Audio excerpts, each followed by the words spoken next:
Canada is becoming a country of renters. Check this out. Canadian students pay an average of $1,200 a month in rent. I'm realizing my husband and I can never break up because, baby, I don't have any idea how I would be able to afford rent now. Cannot afford the price of rent, even with a good paying government job. Two-bedroom apartment has gone up 8% while incomes have only gone up. Exactly 1 year ago is up $900 in rent. There's Canadians out here spending half of their income on housing. As rent prices are increasing so much to push us out to buy homes. Do you know why rental housing will never be affordable in Canada? Salaries have not kept up with the cost of living. We see everything skyrocketing. So if one tenant leaves, now the landlord can raise the rent for the future tenant to. People are getting so desperate now, they're just pulling over to the side of the road and just setting up camps there. I don't understand how people are moving to Toronto like now and affording it. Welcome back to Canadian Rant, the channel where we refuse to look away from the problems tearing at the seams of our nation. Today, we're talking about a national sickness that has gone from a quiet hum of discontent to a deafening roar of despair, the housing and rent crisis.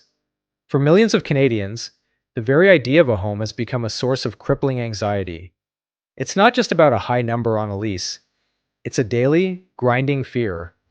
The fear of eviction, the fear of a surprise rent increase, the fear that you're just one paycheck away from homelessness. The Canadian dream, for generations, was a simple promise: work hard, and you can build a life. But that promise has been broken. We have an entire generation of young people living in their parents' basements, not by choice, but because the cost of entry into adulthood has become a financial chokehold. We have families skipping meals just to make rent. We have seniors on fixed incomes facing the terrifying prospect of losing the very homes they've spent a lifetime paying for. How did we get here? Was it a failure of leadership, a surge in foreign investment, or a broken system that prioritizes profit over people? This isn't just an economic crisis. It's a moral one. It's a crisis of empathy, a crisis of neglect. If you're feeling this, if you're losing sleep over a place to live, I want to hear from you. Hit that like button to show that we are not alone in this fight, and leave a comment below sharing your story. Overnight camping is banned. There's a makeshift shelter. People living in cars. Honestly, I don't even know what to say anymore about the homelessness crisis in Canada. People are getting so desperate now, they're just pulling over to the side of the road and just setting up camps there. They have nowhere to go. There's nowhere to go. Rent is the craziest it's ever been everywhere. Even small, shitty little cities like Saskatoon, rent is just through the roof. $1,000 for a studio suite? You've got to be kidding me. We need a rent cap, and we need... I don't even know what to do. I just don't even know where to start. What? Nothing seems to make a difference. I'm so frustrated. I just needed to vent. Man, my landlord just increased my rent again from $1,800 to $2,000. What can I do? You should read up on the rent increase guidelines. Landlords in Ontario can only increase the rents by a maximum of 1.2% in 2022. What? Why did they increase by 10% then? And shouldn't I get some type of notice? Well, you should. In fact, the landlord must give you 90 days written notice using an N1 form before the rent increases can take effect. Oh, in that case, I'm gonna push back. Where'd you learn all this from? Victor taught me. He makes real estate simple. That's why I follow him.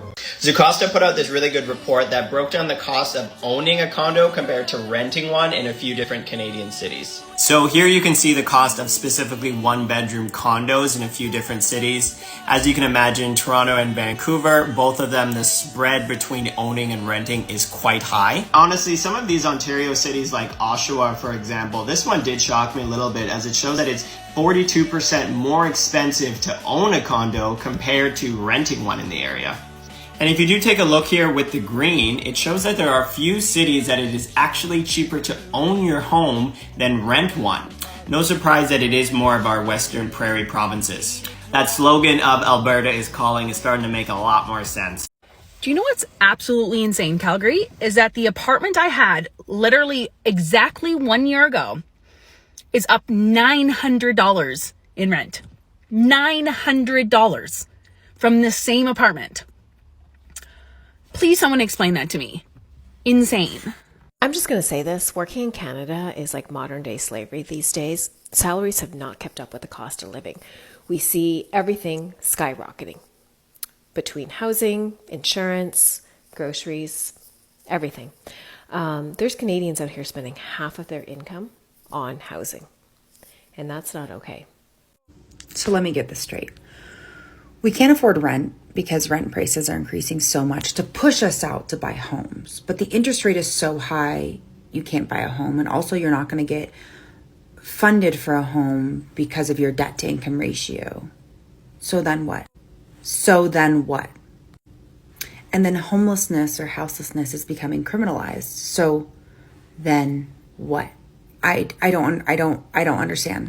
To be honest, I really like the idea of building a commune, aside from like the culty aspect of it, but essentially buying land, driving vans, building a tiny houses on it, and everyone shares.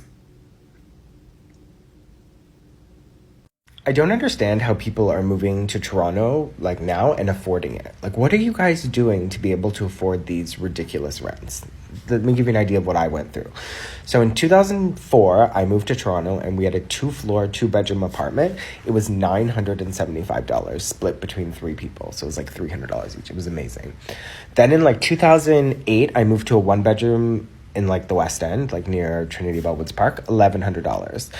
I hated that place. I hated that area. So in 2009, I moved to a studio near like Yonge and Bloor, $980, including cable, including electricity, including everything.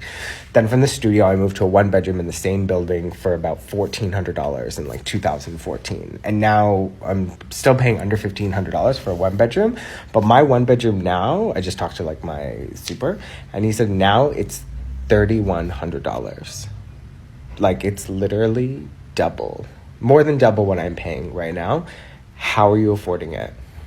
Canadian rent is still rising. According to a new report from Rentals.ca and Urban Nation, rent now averages $2,002, which is up 20% from the pandemic low of April 2021. Record immigration, high interest rates, and inflation are all strong forces keeping the rental rates elevated.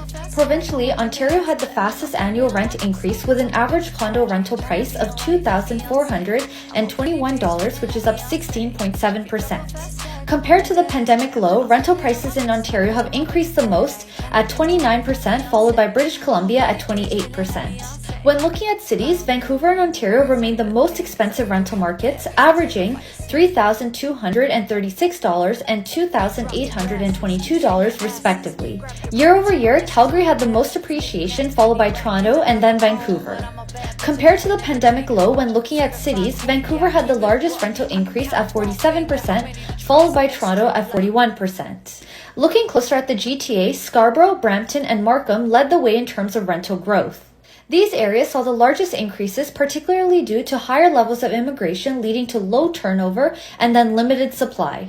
This is all important information if you're looking into investing or renting. Canadian students pay an average of $1,200 a month in rent.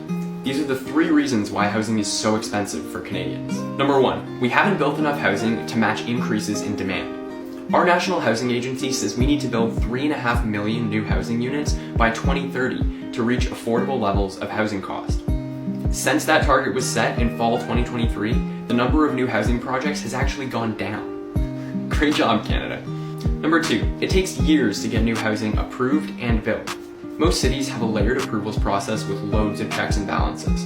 While waiting for approvals, builders still have to pay their mortgage and consultant fees. At the end of the day, because the builder can't lose money, those costs all get passed on to the consumer. So, the longer it takes to build housing, the more expensive that housing will be. Number 3, the macro level isn't always favorable. Right now, high interest rates are driving up the cost of construction.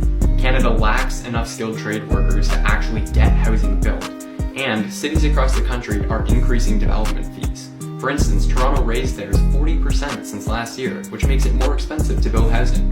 Seems counterproductive. How do we make housing less expensive? Well, we just need to make it easier to build more housing of all kinds. We need more market rate housing, affordable housing, social housing, everything. If we don't build more housing now, this will only get worse. Hi, yeah, thanks for replying and commenting. Yes, I totally agree with you. The cost of living in Vancouver is crazy high right now. The rent alone can take up almost half of your monthly income, and then the cell phone bills, groceries, utility bills, or whatever, everything else is so expensive. And most of people here spend their entire paycheck just covering the basics. I know so many people, some of my friends working 2 or 3 jobs, pulling about 60 hours a week just to get by. Vancouver itself is a beautiful city, but honestly, a lot of residents don't have the time to enjoy it because they're just so busy trying to make ends meet. By the way, I made some hot pot for lunch today. Some fish balls and sausage balls. Yeah. Actually, fun fact, the hot pot is invented by poor people in China. It's basically just getting a bunch of food scraps and put them together and boil it. That's something. Yeah, you have a nice day, and thanks for commenting. Appreciate it. So me and my kid moved back here. So what happened was that rent in Toronto was $1,000 more. I don't think it's because Toronto is expensive. I'm not gonna go into that. I just think that it was because I was closer to downtown here than I was in Vancouver. In Vancouver, the train to downtown was like 40 minutes, and where I live here in Toronto is about 20 minutes. So of course, when you're closer to downtown, then your rent, it's higher. I think that's the difference, but not because Toronto is expensive than Vancouver, because a lot of people ask me that, and I don't think so. I think they're about the same. So, but I got $1,000 more in rent, but I got the same money that I was in the job. I think that time I only had like $55K a year or something like that. Canada, let me ask you a serious question. Do you guys really find joy in paying for things that are super expensive? Like, come on. Like, the reason I'm saying this is because that a friend of mine went to Nova Scotia the other day, and he went to Costco to purchase a case of water, right? The same case of water that we pay in Ontario for $3, he paid $10 for it. Now, if I'm wrong, please tell me I'm wrong in a comment. That case, it's a case of water of 40 cases in total inside of it. He paid $10. The initial price is $6 plus tax, $10. That same case of water costs $3 in Ontario. Now, for us in Ontario, we're crying about the price is the excessive price, but you got people over there in Nova Scotia that are paying like triple that amount or quadruple that amount. How does that make sense?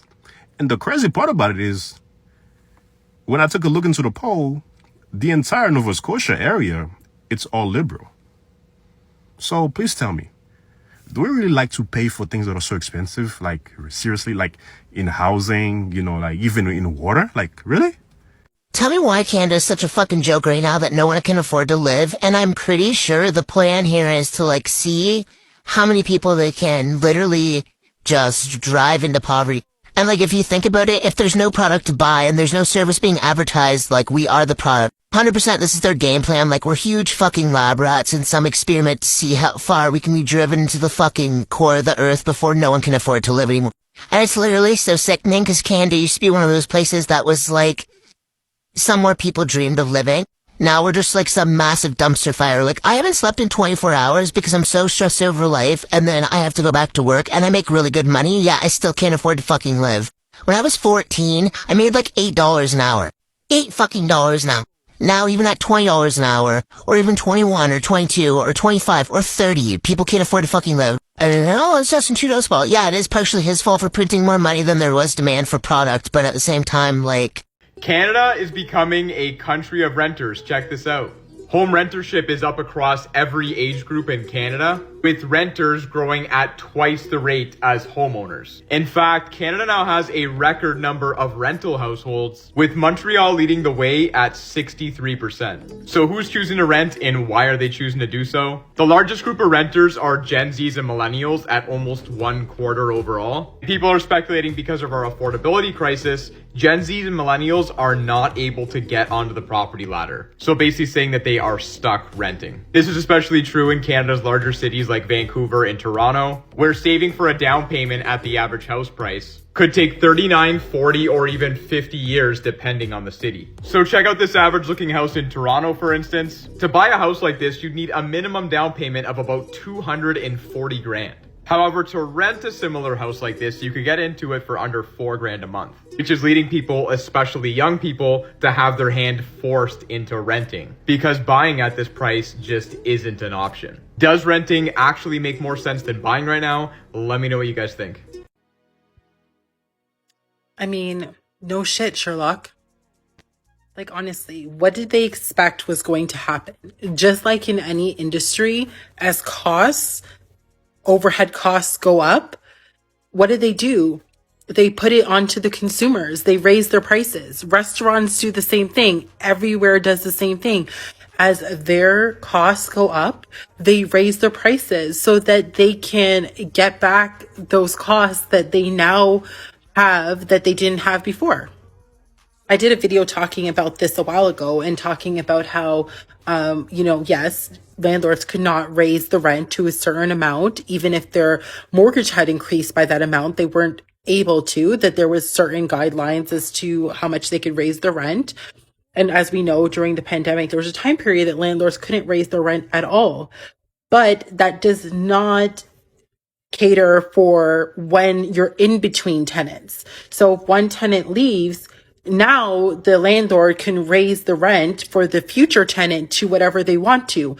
And obviously, since their cost has increased because their mortgages have risen due to interest rate hikes, of course they're going to put that cost on the tenants. What did you think was going to happen?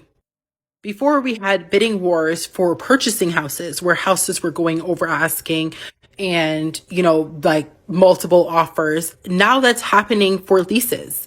And that's why the prices are where they are and will continue to rise, because as more people are not able to purchase because of rising interest rates and everything that's happening in the current purchasing market, they are looking to rent.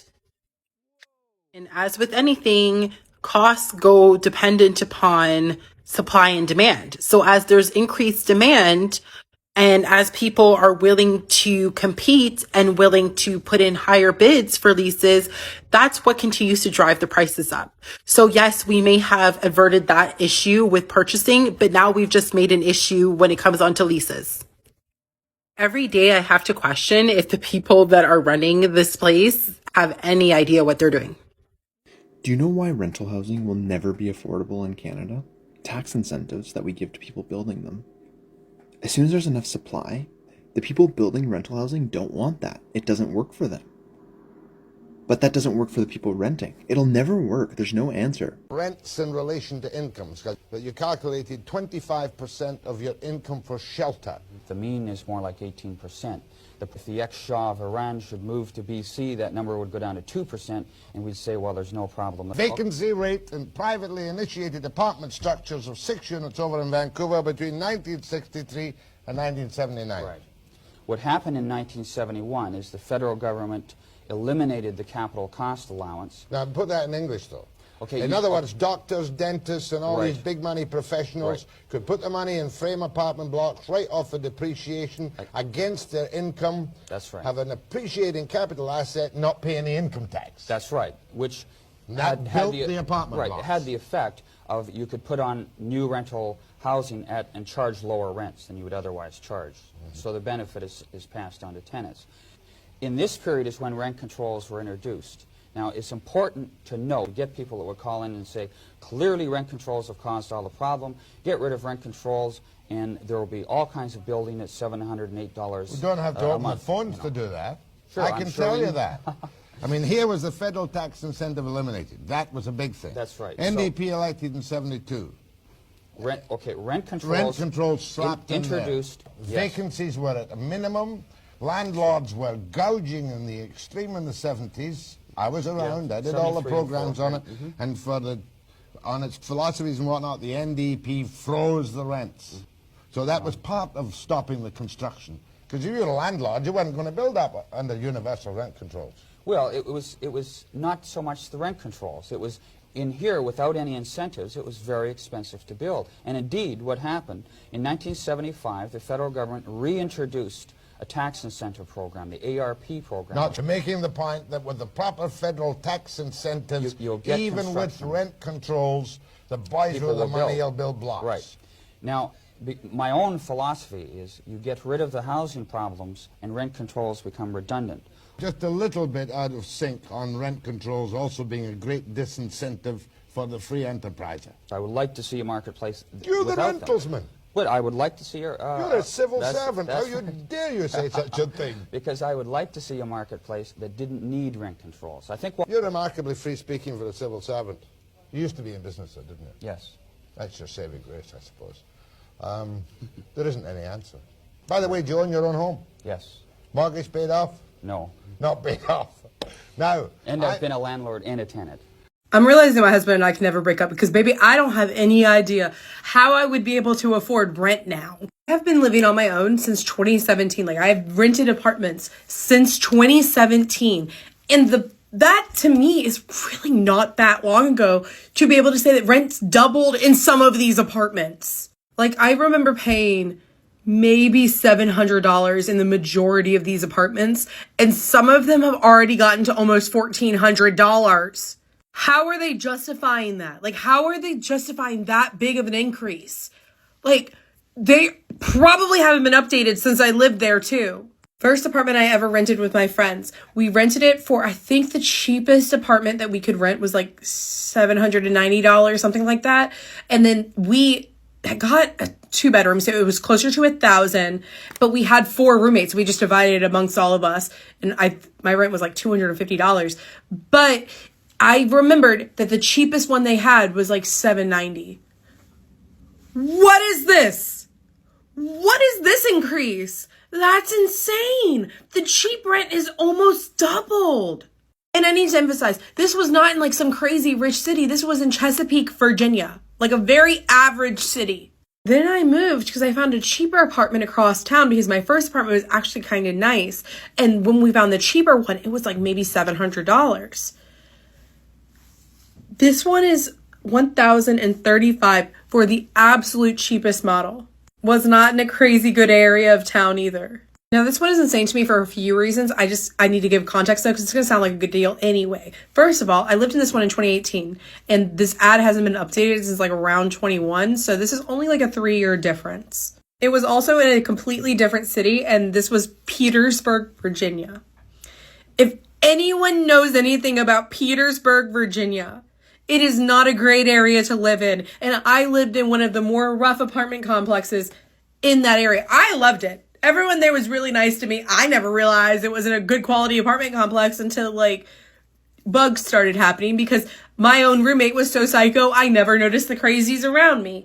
My rent was like $350 and my other roommate was $350. So our apartment was $700. The absolute cheapest apartment that you can get there, because we didn't even live in the cheapest. We lived in a 2-bedroom. So to get a 1-bedroom is a $200 price increase, which is crazy to me because this is to live in the middle of Petersburg, Virginia, to live in a very rough part of town, to live in a 500 square foot 1-bedroom apartment. When like 4 years before this, you could get a 2-bedroom apartment for $750.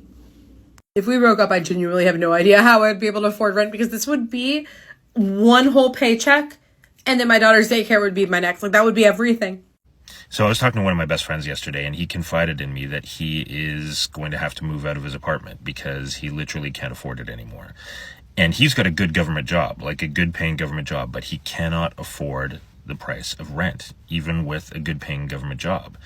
And it's not like his place is extravagant. Like, it's an apartment. It's like a 2-bedroom apartment. And he's my age. Like, he's 54. And he's been working all his life, and he can't afford an apartment. And he doesn't have, a spouse or kids. He's single, right?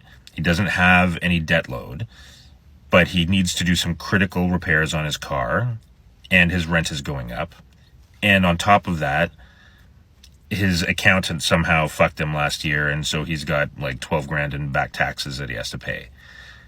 But he cannot afford to stay where he's living, even though he doesn't have debt, and even though he's got a good paying job. Like, that is fucked, in my view. Like, that is absolutely fucked. But that is so common nowadays, that people who are working really hard and are earning, you know, a half decent income are not able to afford homes. Like, he's never going to be able to buy a home. Like, God forbid, like, that is just a pipe dream, right? He won't even be able to buy a crack house. Like, that just doesn't, like, it's not even within the cards for him. But to be able to afford, like, a friggin' apartment, that's nuts that he can't do that. And, you know, so many other people I know are in similar situations whereby they're like, I need to find somewhere cheaper to live. And I'm like, there is no place cheaper to live. The only way that you can do this is to like go in on a house with like 5 or 6 other people and rent it, and you each just rent bedrooms like you're a friggin' student again. Like, that, to my mind, is absolute craziness. There's something definitely fucked in this country if we're resorting to that. But I'll tell you this. I've seen the other side. I've seen how people are managing to pull themselves out of these financial ruts. And with that, we conclude our deep dive into the Canadian housing and rent crisis. We've talked about the numbers, the policies, and the market forces, but what we've really been talking about is people. We've been talking about the young couple who thought they had a plan, only to see it evaporate as rent prices soared. We've been talking about the single parent who works 2 jobs and still can't get ahead. We've been talking about the seniors who are now, in their golden years, terrified of being pushed out of the only communities they have ever known. This isn't just an economic issue, it's a social one. It's a fundamental test of who we are as a country. We've always prided ourselves on being a society of fairness and opportunity. But what happens when the very foundation of opportunity, a safe, affordable place to live, is no longer within reach for so many? It challenges our sense of community. It creates a divide that isn't just about wealth, but about stability, security, and a future. When you see your friends, your family, your neighbors, and even yourself constantly on the brink, it changes the way you see the world. It changes the way you see your country. The crisis is a complex web of interconnected problems. We have a supply shortage, but it's not as simple as just building more. You know, we've got an issue with red tape, with zoning laws that were built for a different era, and with a construction industry that can't keep up with demand. We have a population that is growing at a rate our housing market was not prepared for, and we have a financial system that, for too long, treated housing as a commodity to be traded, not as a human need, and all of these forces have conspired to create a perfect storm of unaffordability. The human cost is immeasurable. The stress of housing precarity affects mental health. It impacts our ability to start families, and it forces people to make impossible choices. Do you pay for groceries or do you pay the rent? Do you save for your child's education or do you try to hold on to your home? These aren't hypothetical questions for many Canadians. They are daily realities. But as with any great challenge, this one presents us with a choice. We can either continue on the path we're on, watching as the dream of a secure home becomes a distant memory, or we can use this moment as a catalyst for change. It's going to require hard conversations, bold policy decisions, and a willingness to look at this problem not through a political lens, but through a human one. So, I want to end this video with a call to action. This is a problem that won't be solved by politicians alone. It requires a collective effort, a demand from the ground up. I want to know where you stand on this. What specific policy change do you think would make the most immediate impact? Is it an overhaul of zoning laws, a national strategy to build more public housing, or something else entirely? Your perspective is invaluable, so please share your thoughts in the comments below. Let's create a space for solutions, not just for complaints. If this video helped you understand the gravity of this crisis, or if it simply confirmed what you've been feeling for a while, please hit that like button. It helps us reach more Canadians who need to be part of this crucial conversation. And for more deep dives into the issues that no one else wants to touch, make sure you're subscribed to Canadian Rant. Click the notification bell so you don't miss our next video, where we'll be taking on another one of Canada's biggest problems. This is a country we all share, and these are the problems we all have a stake in solving. Because when the system is broken, it's up to all of us to speak up and demand that it be fixed. Thanks for watching.